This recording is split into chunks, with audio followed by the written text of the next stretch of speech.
There are people I know, people trying to help, and they want to use the zoo as a way station. What do you mean? A place to hide Jews until safe houses can be found for them.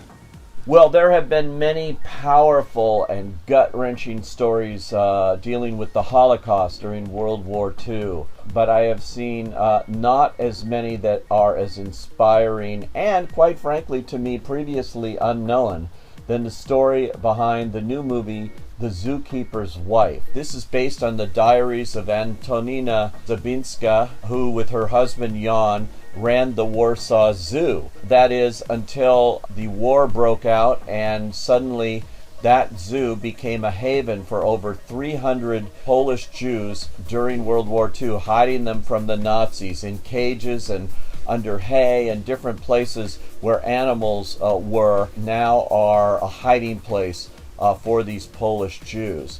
It's an amazing story, quite frankly, and one I really knew nothing about. It is from a best-selling book by Diane Ackerman. It's been beautifully adapted for the screen in a harrowing fashion in some ways by Nikki Caro, the director responsible for Whale Rider, McFarlane USA, and North Country. She has teamed with Angela Workman, who adapted the book for the screen here, to bring this story to the fore, and they are blessed to have the great Jessica Chastain, who again turns in a terrific performance here in this uplifting story of one woman's courage and resistance. You can never tell who your enemies are.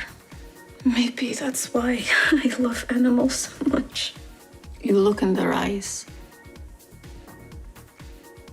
and you know exactly what's in their hearts.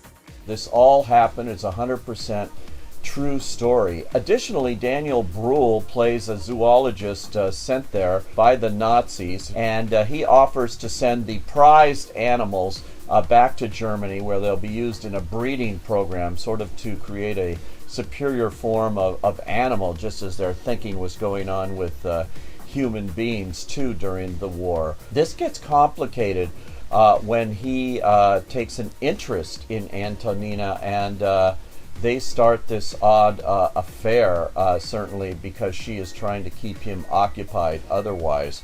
That becomes a very interesting point of view in this movie that I didn't expect to see.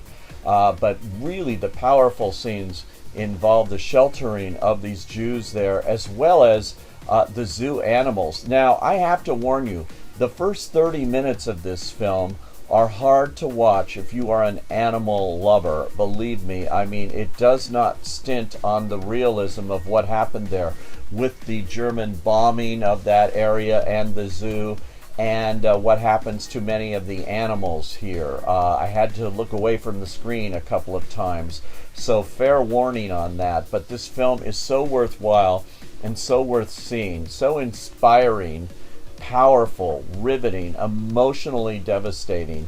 It is something that should be seen, and certainly something that I knew nothing about before. So I highly recommend The Zookeeper's Wife. I say, go.